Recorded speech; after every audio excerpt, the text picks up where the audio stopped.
For 26 years, it hasn't stopped. So no one should be making plans thinking that from one day to the next, they're going to stop attacking Venezuela.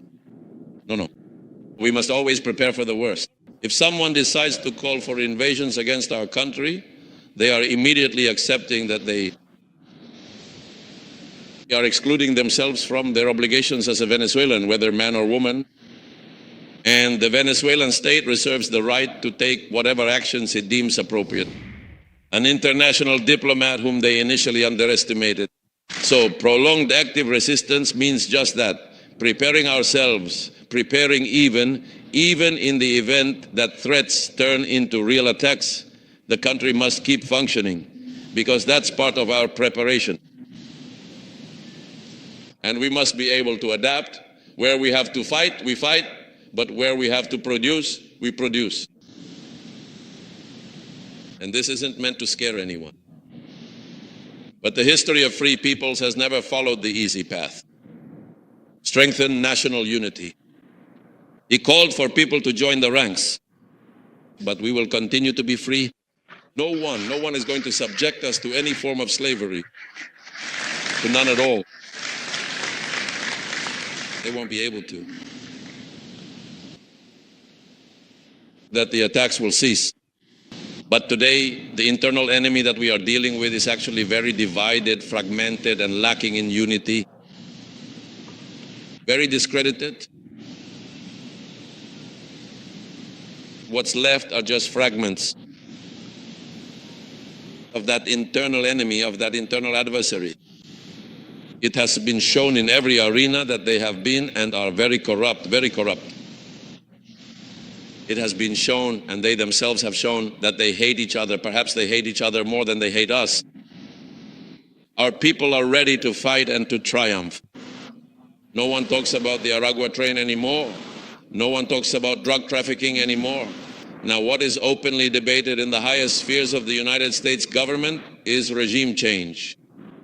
Every day, the Bolivarian Revolution, every day, those of us who defend this homeland must be more.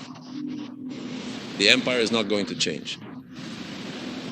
In its way of domination, in believing that Venezuela and our America, the great homeland, belong to the backyard of a particular country, while that particular country is caught up in its own internal contradictions. Internal contradictions that have them, well, you know, I think there are elections today, I believe, if I'm not mistaken, I think today, right? I mean, as far as I'm aware, the elections are happening today, correct? Yes, in several places. There are elections over there. Let's wait for the results, shall we? Elon Musk came out saying it was the worst electoral system in the world. No, we didn't say that. They say it themselves over there. In these times, we're living in with the internal needs, the traitors to the homeland. Those who every time they get a chance to speak, because they no longer speak to the country, since no one here listens to them. That's why you see all their speeches are in English. Because they're not interested in speaking to Venezuelans, since Venezuelans don't listen to that kind of message. They speak abroad so that their words are heard out there. And they talk about handing over our country, about giving away the riches of our country, about the enormous potential our country has in energy and natural resources, about the future of our country. The first thing people discuss is how to defend the homeland. For 26 years, it hasn't stopped. So no one should be making plans thinking that from one day to the next, they're going to stop attacking Venezuela. No. We must always prepare for the worst. And that's the territory. That's where the game is played.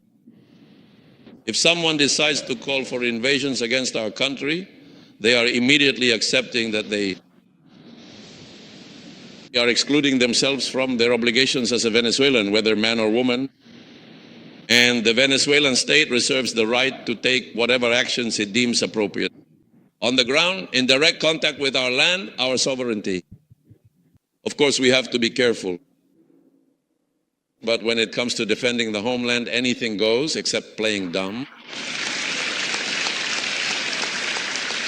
Anything goes. Equal so that they respect us.